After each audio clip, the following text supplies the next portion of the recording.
right, ladies and gentlemen, let me introduce to you today our speaker, Bob Crotty, who is the owner of the Green Diamond Gallery in Montgomery, Ohio. And he's going to talk to you today about the passion to realize your dream. And that's so important for those of you who are in the Dream Makers program and those of you who are just trying to pursue a goal or dream that you have, so that you don't lose heart, don't lose motivation, and kind of hear a success story of someone who took something that he did as a child and turned it into this wonderful gallery. So let me introduce to you Bob Crotty. Hello, everybody. Kara, thank you. It's an honor to be here and speak in front of all of you. I'm going to let you know right up front, I'm not a professional motivational speaker, so bear with me. Who here is a baseball fan? Anybody like baseball? Cool. So if you're not, bear with us, but the product we are going to talk about is baseball, but more importantly, we're going to talk about what I did with the baseball product. And I guess I'll just start from the beginning. When I was a little guy, I want to give away my age. I'll be 57 here in November. But, we're young, okay? 57 years young. But I remember going to Crosby Field with my dad and my grandpa, and I think on the way out, I was always mesmerized by the souvenir stand. So every time I went to a game, when we'd leave, I'd say, hey, can we stop and get something at the souvenir stand?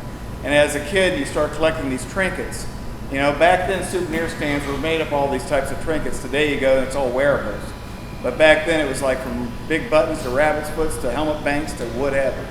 And I'd always collect these things, and it took over my desk at home, then it took over a shelf, then it took over the corner of the bedroom, then it took over the entire bedroom. And then over time, as I became a high schooler, I took over the parents' basement. I moved out of the house. It took over pretty much any home that I lived in. And it got to the point, I did it the whole time during my professional career. I was fortunate enough to be a part owner of a business called Van Dyne Crotty. It sold back in 2006 to Centos Corporation. It was a regional uniform service company. So over my whole professional career, I always collected. It's a passion of mine. And when we exited the business of Van Dyne Crotty, I had time on my hand. And so at that point, I had a decision to make. It was either do something with all this stuff I have amassed or get rid of it. And at that time, I made the decision, right or wrong, would say, you know, I want to take this stuff, I've accumulated a lot of it, and I'd like to just share it with the community on my terms and conditions. And when I say my terms and conditions, I wanted to put it somewhere where I could display it professionally, share it with folks. I know that I wasn't going to make a lot of money doing this, so my objective at that juncture was, could I come up with a business model to at least cover my operating costs? Because if I didn't have some place to put it, I'd still be paying for climate control, secure storage, and whatnot. So I couldn't have a public museum because I'd probably have to have 2 or 3 employees on the floor and have maybe 2 people walk through the door that day. So you know that's going to be a losing proposition. So at that juncture, once we did the build out, and it was really a leap of faith, and talk about a passion play, there was nothing I could benchmark against when we put this together because I had nobody to compare notes with. So it was a private museum or gallery, and then people say, okay, how are you going to pay your utility and rent, utility bills and rent and whatnot? So at that juncture, the decision was made, hey, why don't we have a membership type of base? And you're probably thinking, well, what are they joining and why would they be a member or anybody want to be a member of this place?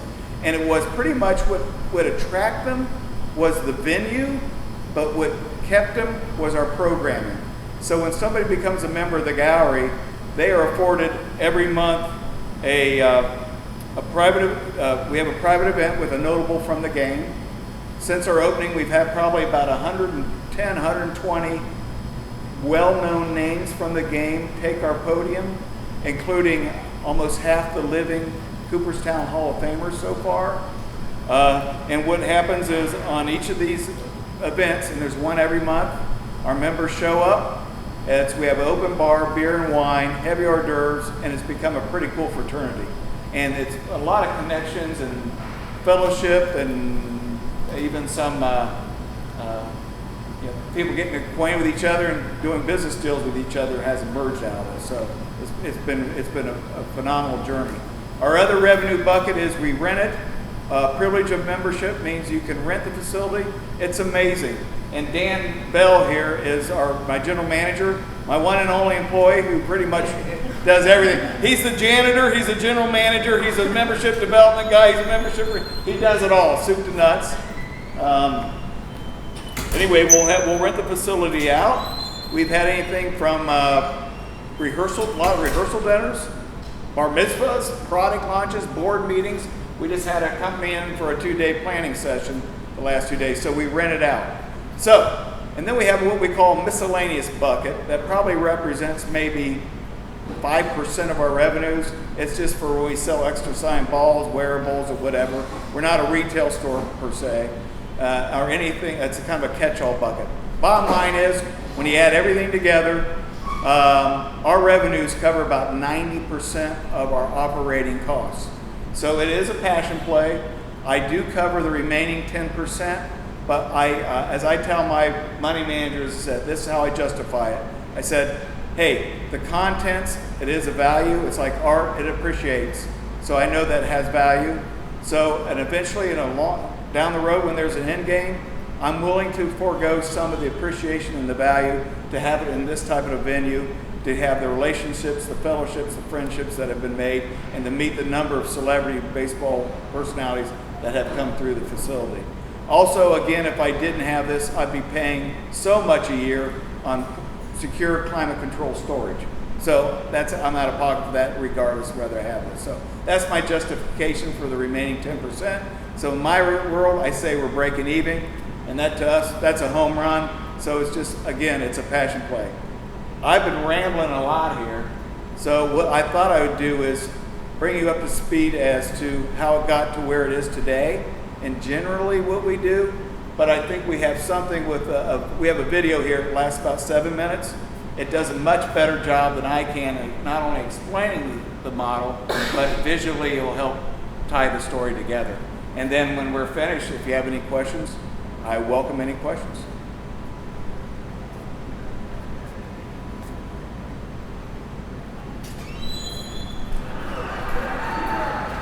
We like to just call this a Manny Cooper's campsite. One of baseball's greatest collections is tucked away in Montgomery, Ohio. We guess that we probably have about 4,000 different items here. We've got a lot of photography, a lot of documents, signatures. Green Diamond Gallery celebrates the game's greatest moments. On display, the evolution of the baseball and 105 game-worn jerseys of Cooperstown Hall of Famers. Up here you'll see the National Olympic jersey, not too many of those. As you can see, the jerseys are all suspended from the air. All the walls are full. I want them to be hugged by the game. And Green Diamond has the kind of thing you'll never see in Cooperstown, like the founding members of the Steroid Club. So we call this the dark cloud that floats over the most memorable moments of the game. The man who collected every item here admits he has a serious problem. I got the problem with it. It started by me probably going to a Reds game at Crosby Field. And I'm one of those kids that I guess when you walk in, first time you see the field, the green grass, the players in full uniform up close. So I was hooked right away. So I would just get one of these trinkets at each game, or a couple trinkets, and just put them on my desk at home, and I went up to a shelf. Then it took over the entire bedroom. Then it took over the parents' basement. It's kind of consumed those places. It's like cousins that just kept growing. So he created a private club called Green Diamond Gallery to display this baseball history.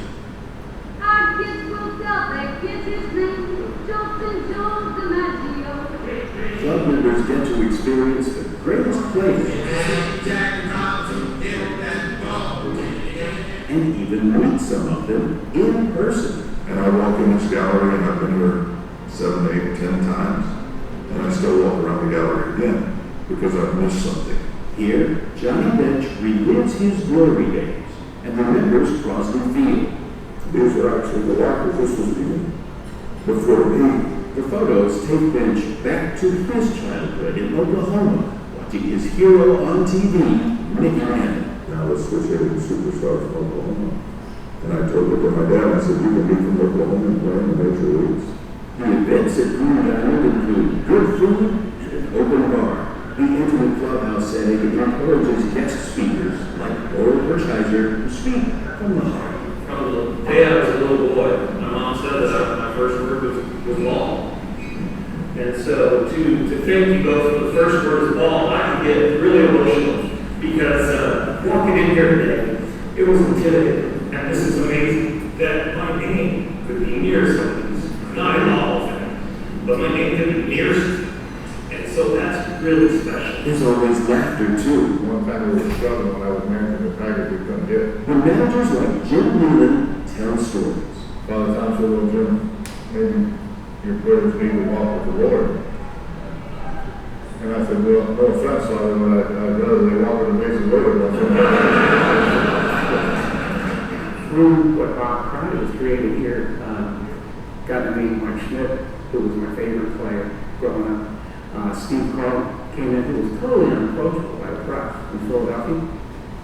Drink wine with him and shake his hand and tell war stories. Buck Newsom comes here with his son, who's back home after 3 overseas deployments. It taps into the age-old tradition of, a father being able to take his son to a baseball game. Now as an adult, my father's been able to bring me into this exclusive club, the Green Diamond Gallery. So it's amazing. I think of my dad when I come here. Now I'm sure that everybody in here, their dad took them to the first baseball game. Their dad had a catch with them. Members like Phil also donate to the Character and Courage Foundation, Green Diamond's charity.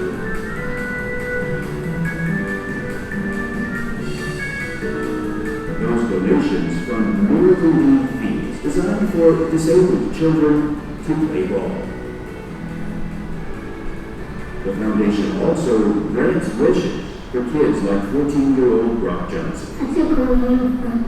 To grant a wish to any child who has a life-threatening illness that may have a baseball-related wish. Then did you Crotty's wish was having the Hall of Fame honor 3 players who represent the best of baseball. So we're pushing with the idea of maybe doing a larger-than-life statue, bronze of Lou Gehrig, Jackie Robinson, Roberto Clemente. It's now my pleasure to introduce the man who made these statues possible. His name is Bob Crotty. Crotty came to dedicate the statues in Cooperstown. This is from the fans and for the fans. He cut the ribbon with the families of Jackie Robinson, Roberto Clemente, and then put smaller versions in Green Diamond Gallery. Intent is that have the child ask dad or mom, who are those guys and what they represent? And they're going to go well beyond what they represent on the field of baseball. It's what they represented in life. I've really never seen anything like it. I mean, Cooperstown, obviously, I've seen, but I mean, this is the next best thing to it. I've never seen a collection like this in all my life. For such a good price, even though $2,400, they're getting so much more value than the $2,400 for their membership. I mean, for the speakers that come through, for what it costs for them to fly us in and to house us and to pay some of the fees that they pay, for him to collect all the memorabilia and then go to the expense to pay the rent for this building and to then display it all in such a way. I think it's really nice for him to preserve the history of the game and to share it with other people. And when it's time to go, Green Diamond members get signed balls, a great souvenir, and for some, the beginning of Crotty's disease. And some of our members have been here since day one and have got a number of some balls, either in their own office or wherever. And they're displaying those. So I'm sure many of them have adopted love now too.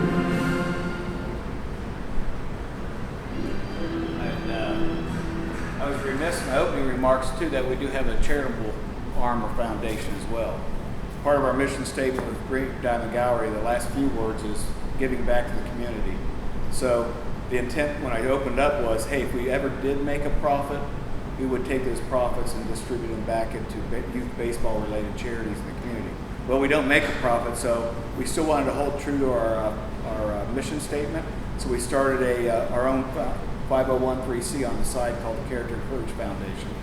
We ask our members to consider joining it and be a part of it. It's not a prerequisite, but we highly encourage they become a part of it. And about half of our members do contribute to that each year. It's pretty cool because then throughout the year we'll have little get-togethers and we'll celebrate giving out the money. We'll give it to local youth baseball related, inner city youth baseball programs. Any kids that play in the Miracle League, we support Miracle League efforts. That's handicapped kids, give them the opportunity to experience the play of baseball. And any Make-A-Wish kids that may have a baseball-related wish. So that's our way of giving back. So with that, I don't know how I'm doing on time, but I would love to, if you have any questions, feel free to ask. I'm an open book, so thank you for your time, your attention, and it was really an honor for us to share our story with you today. Thanks.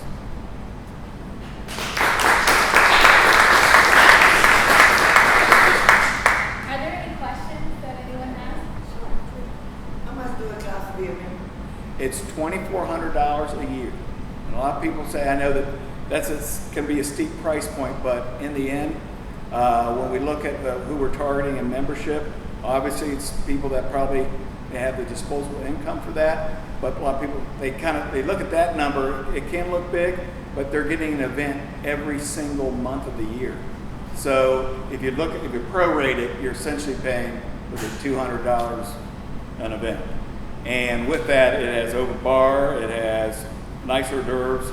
6 of those events are leaving with a signed ball, and usually they're Hall of Famers or like their value they're leaving with a year in signed baseballs is about $400 right there. So you're getting that right back right away. And we do partner with a couple, Ultimate Air people. They get 50% off on usage of their services and whatnot. So, and then they get a discount on rental of the facility as well. It's like a private club membership. Did you experience any setbacks when you were trying to put this together? Yes.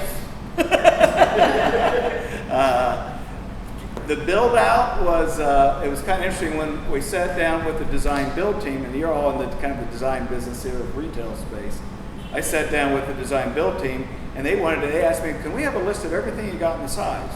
I said, I'm a collector, I'm not a curator. I don't even know what I got. I just got a bunch of stuff.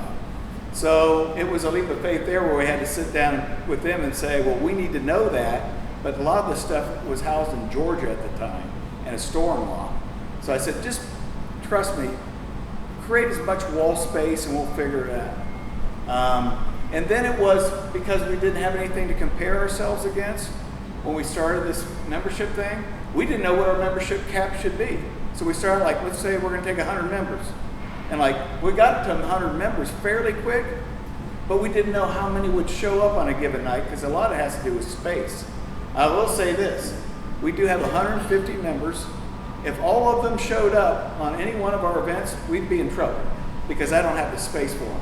But over time we learned, typically because of travel, business schedules, whatnot, we have about a third of our members we rarely see. Another third, you might see them 3 or 4 times a year, and then we got a third, they're habitually there every month. So we had to learn who comes, how often, and the type of usage. So it took us to get a history going to understand what our cap should be on membership. We're very fortunate right now. We sit right at our cap.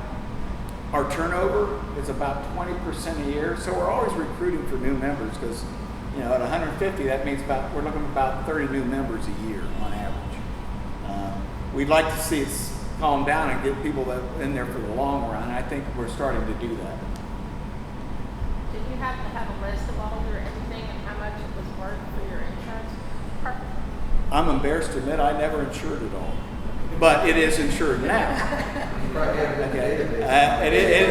Now that I have a database, now we hung everything, I know what I got. However, and I don't insure it by item because a lot of people say, okay, you have insurance here. I did go out and get a blanket insurance policy, and really from the insurance company standpoint, they don't really care. They just say, what number do you want it to be? As long as you want to pay the premium on that number a year, we'll make it whatever number you want. And I really don't know the value of everything I got because I've been accumulating it over close to 50 years, really technically. So until it was sold to market, I really don't know what the market what the market is. So it's a guess. Huh?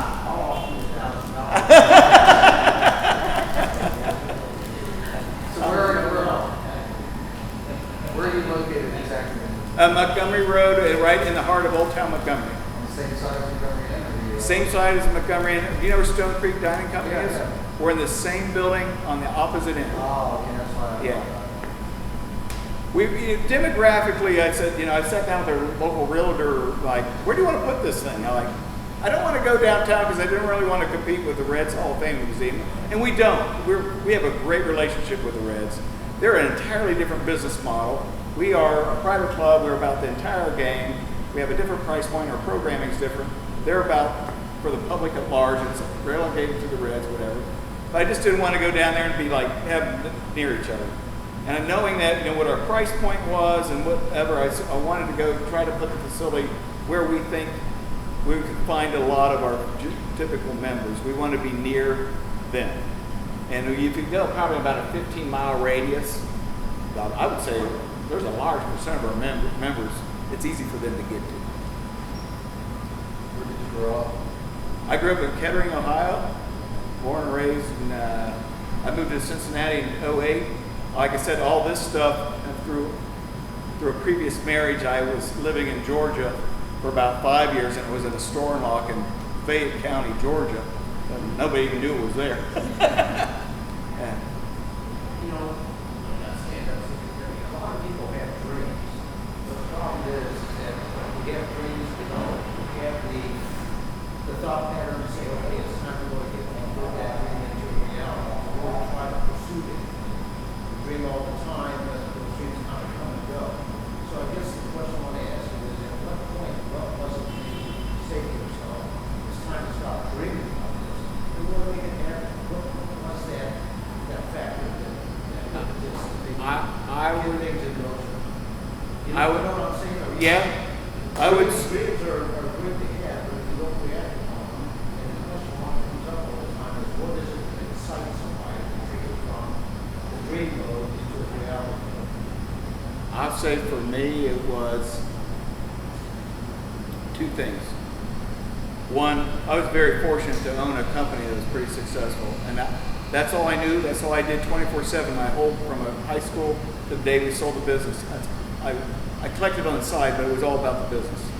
So we exited the business. So I was very fortunate to say I had a nice payday by all my 30-some years working in that business.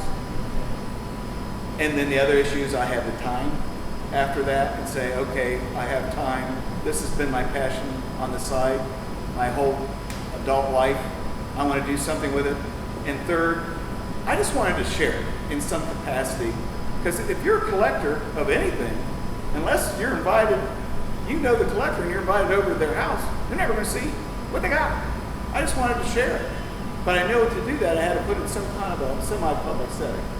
So that was really the impetus of it.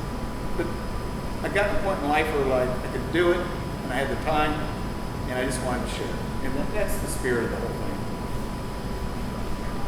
Fox Sports just did released a story on us earlier this week, Dan. What was that, Monday? It gets into a little bit of that. If you go to foxsports.com, there's a story. It's probably still posted. It got into that type of issue. Why would somebody do this? I wouldn't recommend it for anybody that's going to make a living doing it, because my objective all along was, hey, can it cover its costs? And we are just about there, so that's fine with me, as long as it can pay for itself.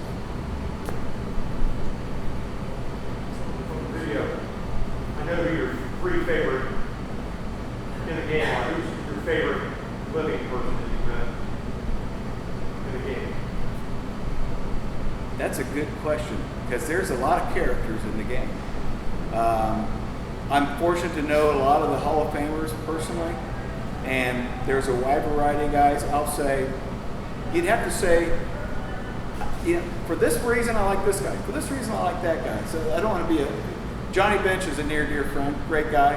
Andre Dawson is probably, if you open up a dictionary and look up the word class, if you don't see a photograph of Andre Dawson on it, you got an old dictionary. That guy is classy as can be. Wade Boggs is quite a character, but they all have their unique personalities. Joe Morgan's a phenomenal guy. I don't necessarily have a favorite. They maybe some less than others, but I like them all. Thank you. How much of your memorabilia is Reds compared to just other baseball? I'd say we have our largest exhibit is Reds history. It's probably maybe, 10, 15%. But we give it a lot of space. But if you want to really see Reds history, go down to their Hall of Fame Museum. It's probably one of the, I'm going to make a commercial for them right now. It is probably one of the finest team franchise Hall of Fames in museums around. It's pretty impressive. So, like, your last name's Bell, so is that you related to? Yeah, Buddy and yes. Okay. Buddy's my uncle, Gus's my grandpa. So are you related to the Stockos? Yes, well, indirectly through Stockos. We're married into the Bells. Yeah, I got you. Yes, so they're like second cousin or something. Yeah. Matter of fact, this is pretty cool. I think in a couple of weeks, Kim Nuxall said, "Hey, can we use the place? I want to bring in a lot of the widows from that era that are friends with my mom, because they always get together for bridge or lunch." I said, I'd be honored to have the ladies in. So it's going to be Mrs. Bell, Mrs. Nuxall, Bailey, Klazuski. Yeah. So it's like, I'm looking forward to meeting all the ladies, and listening to their stories. Yeah. Any more questions, anyone? Like you were talking about the little trinkets you get at the ball games and that, like the little bat and the ball and the chain. Are they really worth anything? Like late 60s, early 70s? Not really, not a whole lot. And a lot of people said, "Do you still have what I originally collected?" And I can't remember what I got originally, and it's probably been lost in the shuffle. I got an autographed photo of some guy. It's like the Ever Doubleday story. This is where it all began, but it wasn't. I just remember getting that autograph with my grandpa way back when, but I know I had the other stuff before then. So, like baseball cards, if you have anything that's like 1970s on, they're really not worth much. You have to go back into the 50s and before that. We don't have a card collection. I don't get into cards. All mine is game used material, photography, documents, library, things like that. Well, thank you. Thank you. Bob. Please Thank you.